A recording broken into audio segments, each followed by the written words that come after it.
Mixing பவுலில் 2 cup கடலை மாவு, 1 டீஸ்பூன் சீரகம், பெருங்காயத்தூள், மஞ்சள் தூள், மிளகாய்த்தூள், தேவையான அளவு உப்பு எல்லாம் ஒன்று சேர்த்து நல்லா கலந்து விட்டுடலாம். கொஞ்சம் கொஞ்சமாக தண்ணி சேர்த்து பஜ்ஜி மாவு பதத்துக்கு கலந்துடலாம். ஆயிலில் போட்டு பொரிச்சு எடுத்துடலாம்.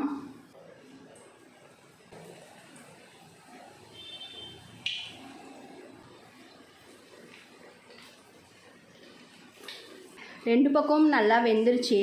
இப்போ எடுத்துடலாம்.